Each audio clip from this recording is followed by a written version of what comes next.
And this is where estate planning gets to be not fun for people. Is this idea that, what do you mean? I gotta pay $30,000 this year to pay an attorney and buy this insurance policy and pay these trusts and do the accounting on the trust. And next year I do $30,000 again, and next year $30,000 again. And you go, yeah. The alternative is that your grandkids won't have Christmas on that farm. Right. And you can take either choice, right? We can carve this up and sell it and pay taxes and pay debts and give the children that don't farm cash. And, we can do that. Or we can have whatever wills we need or trusts we need or insurance policies we need to generate liquidity to pay the things that are coming at death. And then that stays in the family. And I think that conversation can get really hard for people because no one likes writing those big checks. But sometimes writing those big checks gives you protection down the road. And I think that's kind of my thesis on estate plan. You see the same for small business owners that have illiquid businesses, right? Sure. Like illiquidity brings with it the need for insurance quite often. And then that can be expensive, And I think there's two things if I can piggyback off that. One of them, is, the plan you're talking about, like the business, the trust, the insurance.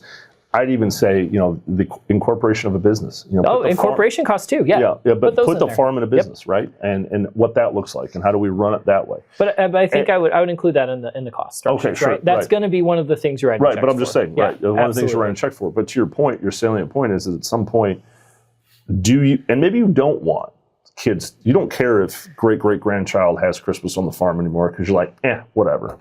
Or maybe you do. I don't know. Yeah. But that goes back to that. Yeah. What are we actually going to do? Like, what are we trying to accomplish? And I don't, you'd see all the time people pass away and the family saying, well, now what do I do? I have this huge estate tax bill, or I have this. We have to sell that. And it's just like, man, if we would have taken a step back and laid out and thought, a number of years ago, a couple hundred acres wasn't a big deal. I know, but now at $500 an acre. Right. Now, depending on where you're at, maybe $20,000 an acre. You add some 401k. Yep. You have a pension on top of that. You put some farm machinery, and then you're over $4 million in the state of Illinois pretty quickly. So I want to get to that, right? All right, sorry. This is perfect. So I want to pivot right into there. Okay. There's one more topic before we get to taxes, which I think a lot of people here are here for the taxes, which is weird. Like people showing up for taxes, but I will say, I know it's hard from just a retail financial planning client to get parents to sit down with adult children and have big conversations. Right. That's hard. Quite often the parents, for whatever reasons, are uncomfortable sharing about their wealth. They're uncomfortable sharing about the future.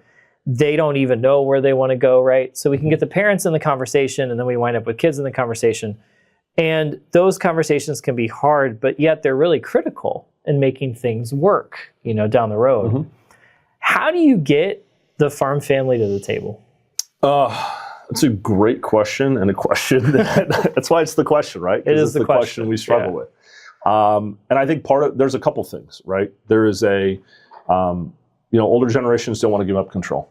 Sure. And they're worried about giving up control. Anywhere. And that's anywhere. But I think that especially comes with, I've put blood, sweat, and tears into that 40 decades, and I skimped and didn't take vacations, and now it's paid for, and now it's mine, and I have a hard time relinquishing that. Yes. Right? And so I think that's one thing that particularly comes up. But how to get them to the table? It is the serious conversation of,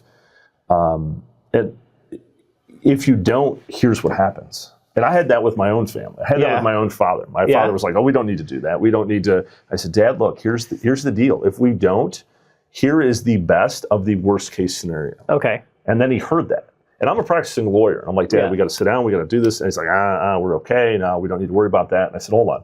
Let me draw out what happens. And he said, really? And then he said, okay, what do we need to do? And so I even face that as a practicing lawyer talking to my own father. And so I think that is getting people to the table is that tough conversation. And you'd be surprised the number of people that don't do it, and then they end up in a situation where they never planned, or they started a will and they never finished a will, or they could have done little things along the way to make it that much easier. If anything, they had 3 or 4 kids and they didn't say, hey, I want you to have that 40, I want you to have this 80. And now the kids are saying, well, I wanted that. Well, I grew up farming that with dad. And now it's just And it just it's a cluster. turns into a nightmare. It does.